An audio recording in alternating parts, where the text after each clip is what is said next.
नमस्ते बच्चों, नोटबुक में आप सभी का स्वागत है। आज इस वीडियो में हम शेखर जोशी की लिखी कहानी गलता लोहा का अध्ययन करेंगे। इस कहानी के द्वारा लेखक समाज में स्थापित की गई जातिगत विभाजन को गलत सिद्ध करते हैं। कहानी का मुख्य पात्र मोहन एक ब्राह्मण का पुत्र है, जिसे स्वयं उसी के बिरादरी के लोग अपने लाभ के लिए प्रयोग करते हैं, जबकि अन्य जाति के लोग उसे महज एक ब्राह्मण परिवार से होने के कारण सम्मानपूर्वक दृष्टि से देखते हैं। बच्चों, कहानी के बारे में विस्तार से जानने से पूर्व हम लेखक शेखर जोशी के विषय में संक्षिप्त जानकारी प्राप्त कर लेंगे। कहानीकार शेखर जोशी का जन्म सन 1932 में उत्तरांचल के अल्मोड़ा में हुआ था।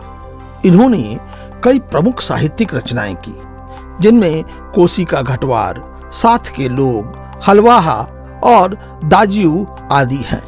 अपनी उत्कृष्ट रचनाओं के जरिए ये नई कहानी आंदोलन का प्रमुख नाम बन गए। इनकी कहानियां प्रगतिशील पक्ष को अपने अंतर में समाहित किए हुए होती हैं। इनकी प्रसिद्ध कहानी दाजियू पर चिल्ड्रंस फिल्म सोसाइटी द्वारा फिल्म का निर्माण भी हुआ है।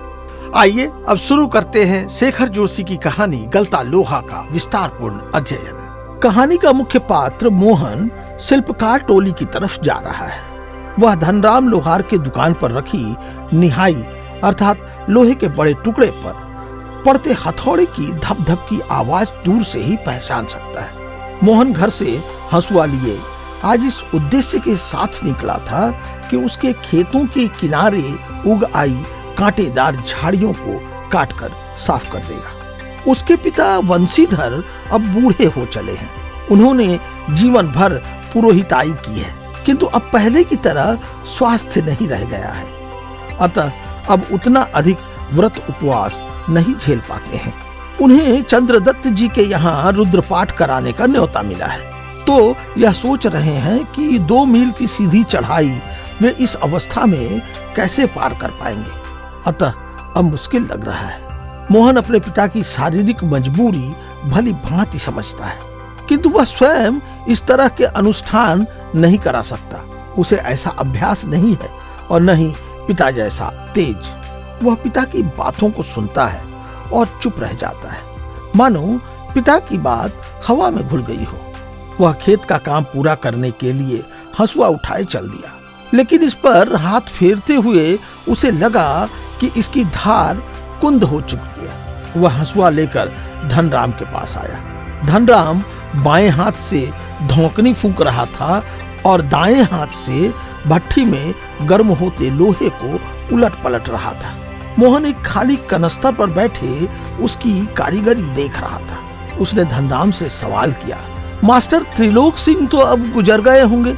मोहन का यह सवाल पूछते ही धनराम की आंखों में बचपन के दृश्य चमक बनकर उतरने लगे। दोनों यकाएक अपने बचपन के दिनों में पहुंच गए थे। धनराम ने कहा, मास साहब भी क्या आदमी थे लला, अभी पिछले साल ही गुजरे। आगे धनराम बताता है कि इस आयु में भी उसे मास साहब की छड़ी का डर लगा होता था। धनराम का ऐसा कहना मास्टर त्रिलोक सिंह के प्रति उसके आदर को दर्शाता है। इस नाम के जिक्र के साथ साथ वे कुछ क्षणों के लिए अतीत में लौट गए। दोनों के बचपन की याद ताजा हो गई। उन्हें याद आता मास्टर त्रिलोक सिंह का विद्यालय परिसर में प्रवेश करना। वे गोपाल सिंह की दुकान से हुक्के की आखिरी कस लेकर विद्यालय परिसर में प्रवेश करते थे। उन्हें देखते ही धमा चौकड़ी करते सभी बच्चों को जैसे सांप सूंघ जाता है। वे कड़े स्वर में पूछते हैं, प्रार्थना कर ली है तुम लोगों ने? जबकि मास्टर साहब को भी पता होता है कि अभी तक प्रार्थना नहीं हुई है, अन्यथा प्रार्थना की आवाज गोपाल सिंह की दुकान तक न आती। वे सभी को घूर घूर कर देखने लगते और अंत में पूछते, मोहन नहीं आया आज? मोहन उनका सबसे प्रिय शिष्य था। एक पुरोहित खानदान में पैदा हुए इस बालक को कुशाग्र बुद्धि के साथ साथ पक्का सुर भी प्राप्त हुआ था। मास्टर साहब ने उसे पूरे स्कूल का मॉनिटर बना रखा था।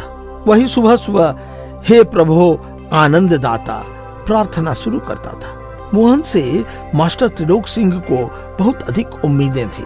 कक्षा में किसी को सवाल का जवाब न आने पर वे वही सवाल मोहन से पूछते। मोहन अक्सर ठीक ठाक उत्तर देकर उन्हें संतुष्ट कर देता था। उत्तर पाकर मास्टर साहब पहले विद्यार्थी को दंड देने का भार मोहन के सर डाल देते। वे कभी मोहन को दूसरों को दंड के रूप में कान ऐंठने अथवा उठक बैठक करवाने को कहते थे। धनराम भी ऐसा ही एक विद्यार्थी था। उसे भी मोहन ने मास्टर साहब के कहने पर कई बार दंडित किया था। इससे थोड़ी बहुत ईर्ष्या होने पर भी धनराम अक्सर मोहन के प्रति आदर और स्नेह का भाव रखता था। इसका एक कारण यह था कि धनराम को बचपन से यह बताया गया कि मोहन ऊंची जाति का है। मन में बैठी इस जातिगत हीनता के कारण वह मोहन को आदर से देखता था। इसके अलावा जब मास्टर साहब कहते कि मोहन पढ़ लिख कर बहुत बड़ा आदमी बनेगा, तो धनराम के सामने मोहन के विरुद्ध सोचने जैसा कुछ भी नहीं रह जाता था। धनराम गांव के दूसरे खेतीहर अथवा मजदूर परिवार के लड़कों की तरह किसी तरह से तीसरे दर्जे तक पढ़ाई कर सका था।